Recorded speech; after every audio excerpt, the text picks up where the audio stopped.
Jadi boneka? Dewi Persik pilu ungkap pengorbanannya jadi istri Angga Wijaya. Saya manut sama suami. Pilu Dewi Persik tak pernah membayangkan rumah tangganya dengan Angga Wijaya harus berakhir seperti ini. Selama ini terlihat adem ayem, Dewi Persik harus terima kenyataan digugat cerai oleh Angga Wijaya. Dewi Persik mengaku sudah berusaha jadi istri yang baik untuk Angga Wijaya. Kini cinta sucinya untuk Angga Wijaya harus kandas di tengah jalan. Seperti yang diberitakan sebelumnya, perceraian Dewi Persik dan Angga Wijaya kini mengurai banyak sorotan. Selama ini terlihat adem ayem, terkuak berbagai sisi kehidupan rumah tangga Angga Wijaya dan Dewi Persik. Rumah tangga Dewi Persik dan Angga Wijaya yang sudah berjalan selama 5 tahun lamanya kini hancur lebur. Angga Wijaya sudah benar-benar yakin untuk berpisah dengan Dewi Persik.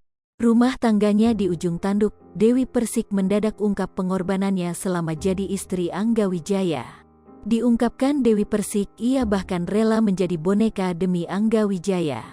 Dewi Persik menyebut dirinya rela jadi boneka karena selalu menuruti kemauan Angga Wijaya.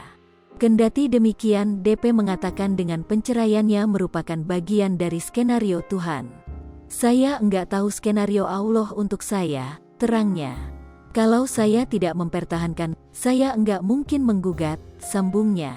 Menurut Dewi Persik, ia selama ini sudah berusaha menjadi istri yang baik untuk Angga Wijaya.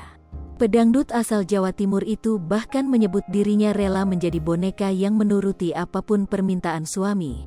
Kan saya sudah mengikuti yang dimau, sejak awal saya sudah berkomitmen saya sebagai istri, beber Dewi Persik.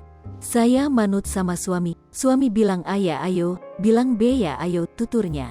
Mau kayak gimana lagi saya? Mau jadi kayak boneka juga ayo, sambungnya. Kan selama ini udah kayak boneka, kan saya udah ngikut apa yang dimau, lanjutnya. Sri Popo TV, jangan lupa komen, like, dan subscribe, serta tonton terus berita-berita terupdate lainnya ya.